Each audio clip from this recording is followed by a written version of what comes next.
Hey everyone, in today's video we're going to be talking a bit about the Western Hognose or Plains Hognose snake. The Western Hognose snake is a relatively small and stout-bodied snake. Males are considerably smaller than females, and adults rarely exceed a total length, including their tail, of about 40 to 50 centimeters or about 15 to 20 inches.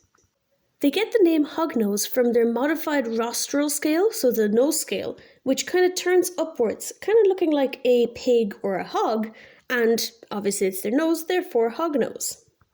It kind of looks like a tiny shovel, and this explains why they're very good at burrowing, and if you have one, you might not see it that often because they spend a lot of their time hiding underneath the ground. In the wild, hognose snakes usually eat frogs or toads, and they have a mild toxin in their mouth that they use to kill their prey. It is debated among scientists on whether or not the saliva of the hognose is what is toxic, and by them chewing on their prey, they are then putting this toxin in, or if they have a specific gland which makes this very mild venom, which they then inject using the rear fangs and the chewing motion. Whether it's in the saliva or in their rear fangs, it doesn't particularly affect us. As humans, we do not really have much reaction to the bite. It's mainly swelling and localized pain, similar to if you had a bee sting. Now, like bee stings, some people can have allergic reactions, and so if you have got a hognose and you are bitten by one, it would be best to just keep an eye or be around someone else if you're being bitten for the first time, just as a precaution, but vast majority of the time, you would be completely okay.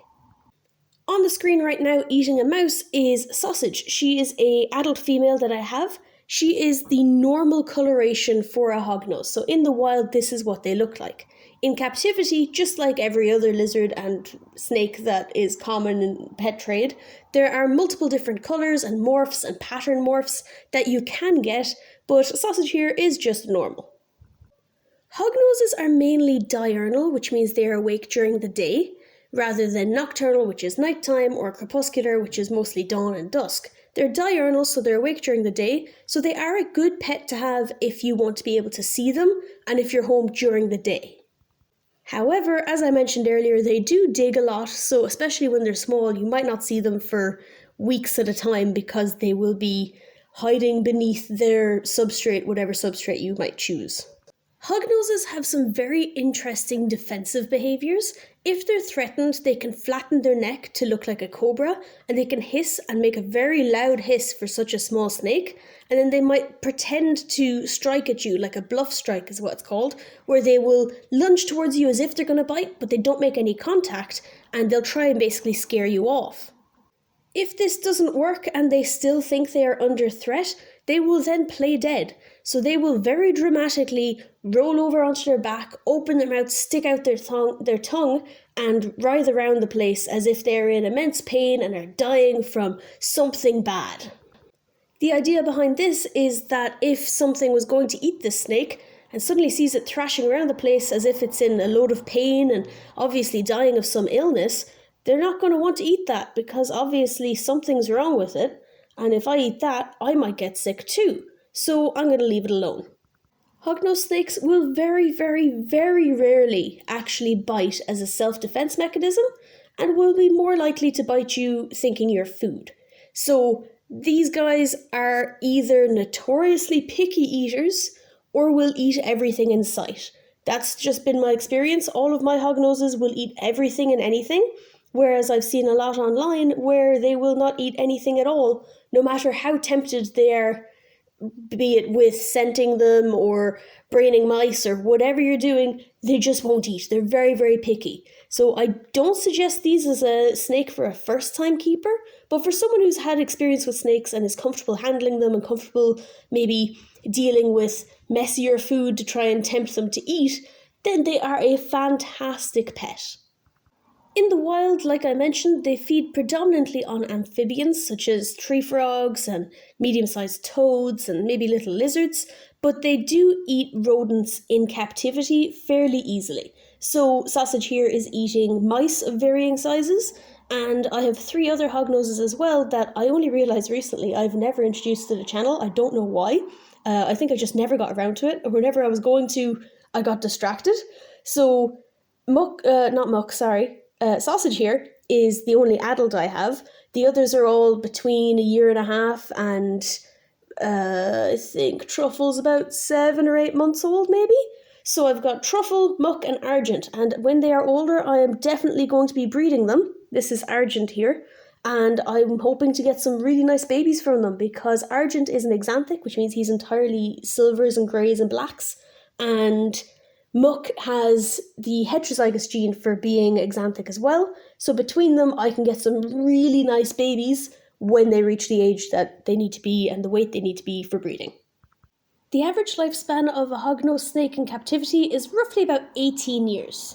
If you want to keep a hognose, just make sure that you have an escape-proof cage. So babies, just because they are very small, they're usually between 5 to 6 inches, 5 to 7 inches when they first hatch. So when you get them when they're young, they are very, very small little noodles and they're adorable, but they can fit through gaps very easily. So for them, it's best to I like to use really useful boxes. So they're a plastic tub. I use them. They're about 2.5 feet by 1.5 feet, and then they're about half a foot tall. So it's plenty of room for them to go around the place. I give them aspen to dig in, like you can see here. This is Argent from a couple months ago, and they can dig their tunnels in it. They can have their hides, and they can have their moist hide and bowl and all that sort of stuff, while having enough room to go around the place, but not so much that they would get lost or get stressed to the point of not eating. Sausage is kept in a 4 foot by 1.5 by 1.5 tank, so she's got plenty of room and she's big enough that she can't fit between the glass sliding doors and she can't get out the vents or anything like that. Because they are predominantly a ground-dwelling species, they do not need a load of height. They will appreciate more floor space than height, but I still would give things to climb because I do find Sausage does like climbing over her logs and her bits of cork bark, and she likes to sit on top of them to bask underneath the heat during the day, whereas the substrate layer also needs to be very, very thick because she likes to dig under it and will disappear for a very long time. And sometimes I'm concerned that she isn't in there anymore, so I'll go searching and I'll find a very angry hognose who is alive and healthy and well, just upset with me for digging her back out. Like all reptiles, they are ectothermic, ecto meaning out and therm meaning temperature, so outside temperature they get their heat from outside, they do not make it themselves, so they would need a heat source if you were going to have one, but aside from just heat, their tank, their substrate and their hides and such, they're very easy to keep. Because they are a diurnal species, I would suggest giving full spectrum lighting, so I would give them less light in the wintertime, more light in the summertime, so they know when it is breeding season, so they know when to be awake and asleep, and so on and so forth, and it just makes it a lot more naturalistic for them. In this video, I just wanted to put my finger beside him for scale so people would know how small he was, and then he made me jump. For Sausage, I use a Jungle Dawn LED bar, and I have that connected up to a microclimate habitat thermostat. So the thermostat works the lights and the heat, so I don't have to. So it has a timer for the lights and a timer for the heat. So there's a day temperature and a night temperature, and it'll change it itself so I don't have to. Western hognoses are a very easy to handle snake. They're small, they're cute, they are easy to grab hold of because they're so chunky. They are very, very good for handling. They tend to be very calm when they're being handled. They will explore, they'll look around, they'll do a lot of little tongue flicks. So altogether, they're not difficult to handle or to keep. The only issue you may come across is if you have, say for example, like the plastic tubs where you're coming in from above, they may do their bluff strikes, they may show stress behaviours. If they're doing this, try and avoid this by coming at them from the side or try to train them. You can train like hook train, where sometimes any of my snakes that are bigger than the babies, I have a hook and I put in my hook and I will pick up the front end of their body, and then they know I'm taking them out. It's not food time, so they're not going to eat me. It's not just me reaching in to change a bowl or whatever. I'm wanting them to come out, so when I pick them up, they just know it's not food time, so I'm able to pick them up a lot easier. For hogs, if you're using, say for example, a hook to hook up part of their body, then they will learn that, oh, well, last time this happened, I wasn't killed. Neither was the time before or the time before that. And so it's not an issue and it's not a reason to get scared. It just takes time and patience, and just make sure not to stress them too much, because if they start playing dead and stuff, they literally think that they are going to die and that they are in the worst possible situation, and this can cause them a lot of stress, make them very upset. You could put them off their food, and you obviously don't want anything like that to happen.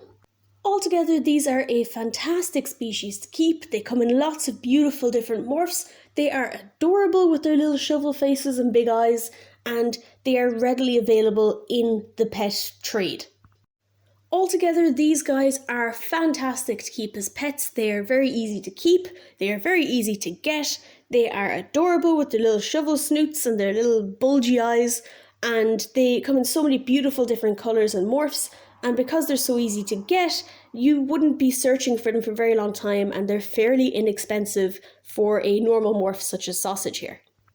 I will hopefully put a video up at some point of explaining exactly who I have, what their genes are, my breeding plans for them, and fingers crossed at some point in the future I'll be able to upload a video saying I have eggs and or babies. So I'm really looking forward to that. I just really love this species and I cannot wait to work with babies from them and see what morphs I get. So that's it for this video. If you have any questions, please leave them in the comments below and I will do my absolute best to help. And thank you very much for watching.